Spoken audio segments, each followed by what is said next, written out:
Geopolitical Perspective. Welcome back to World Order, a Geopolitical Perspective. I am Muis Wahabdeen, and in today's episode, we delve into a topic that's been making headlines recently: veto power in the United Nations Security Council. Following a recent debate at the UN, nations around the world are scrutinizing the power of the veto. Today, we'll explore what veto power is, its benefits, and the significant controversies it brings to the table. Last episode, we discussed the shifting global power dynamics. Now, let's explore how these powers play out on the world's most consequential diplomatic stage. First, let's define what we mean by veto power.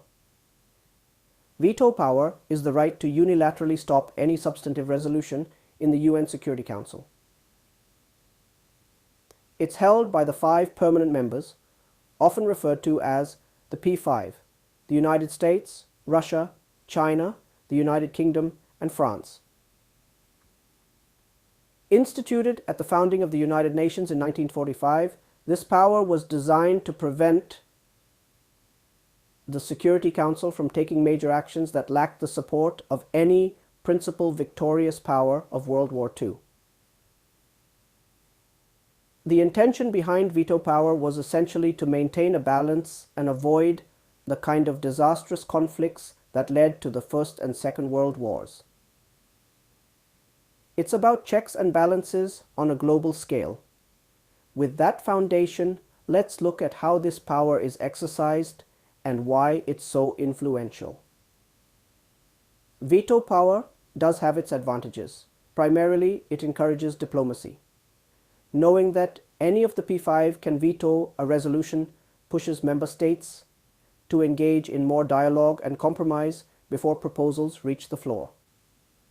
Additionally, veto power protects the interests of major powers, ensuring that no action by the UN Security Council can drastically undermine their national interests.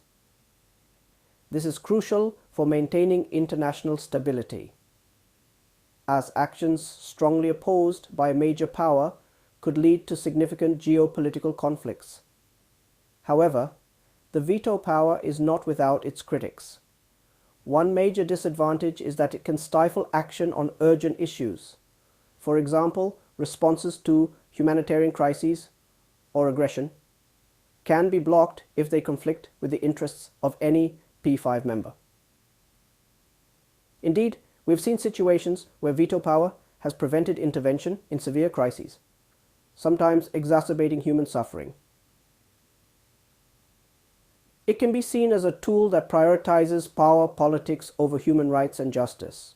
The power to veto can also lead to a deadlock, where the Security Council is unable to act decisively.